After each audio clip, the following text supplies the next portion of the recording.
माथि भित्र जानुभएको थियो कि थिएन? बिहान भित्र गएको थिएँ। बिहान 9 लगाउनुभन्दा अगाडि गएँ। अनि त्यहाँबाट भित्र गइसकेपछि अब त्यो मोक्ष पुछेर बाहिर आएँ।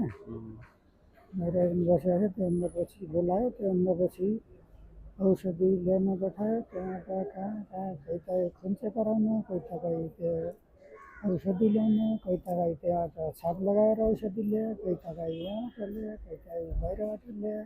भनेपछि एक्लो भएपछि चाहिँ हस्पिटलमा एकदमै गाह्रो हुने रहेछ है। गाह्रो यो हजुर पहिलोचोटि आउनु भएको होला? पहिल्यैचोटि भन्दा पनि पहिलोचोटि हस्पिटलै नदेखे मान्छे अन्त अगाडि। ए हजुर। त्यही भएर यहाँ त गाह्रो भन्नु पनि एकदम गाह्रो भएको। त्यही त हाम्रो पहिलो अपरेसन ठिक भएर बाबुलाई हामीले होटेल लगिसकेको, फेरि एक्कासी उसको फेरि पेटमा समस्या आएर फेरि हामीले दोस्रो अपरेसन गर्न सफल भयो नि त। तर एउटा खुसी चाहिँ के छ भने दोस्रो अपरेसन गरेर पनि ऊ अहिले चाहिँ पहिलेको भन्दा अलिकति रिकभरमा आइरहेछ। अनि हामीलाई चाहिँ अहिलेसम्म चाहिँ देशदेखि विदेशबाट चाहिँ विभिन्न ठाउँबाट हामीलाई विभिन्न ठाउँबाट सहयोग पनि आइराखेको छ, सहयोग पनि गर्नुभएको छ। त्यो सहयोगी दाताहरूलाई चाहिँ हजुर के भन्न चाहनुहुन्छ? र अहिले मात्रै भर्खर दुबईबाट 16,605 रुपियाँ चाहिँ पठाउनु भएको छ। छैन अझै पनि हामी चाहिँ एकदमै जटिल अवस्थामा छौँ होइन।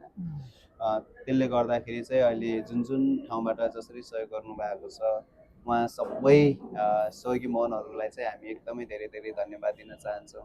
किनकि यो एउटा क्षणमा उहाँको अहिले हेर्दाखेरि न कोही आफन्त देखिए होइन, एक्लो बाबा जो चाहिँ अहिले वीर हस्पिटलको एउटा बेडमा छोरा सुतिरहेको अवस्थामा चाहिँ उहाँ एक्लैले हेरिराख्नु भएको छ र हामीले पनि दिनरात खटेर चाहिँ त्यो भाइको हेरचाह उपचारमा चाहिँ सक्ने सहयोगहरू आर्थिक सङ्कलन चाहिँ गरिराखेका पनि छौँ। यसले चाहिँ मसँग दुबईबाट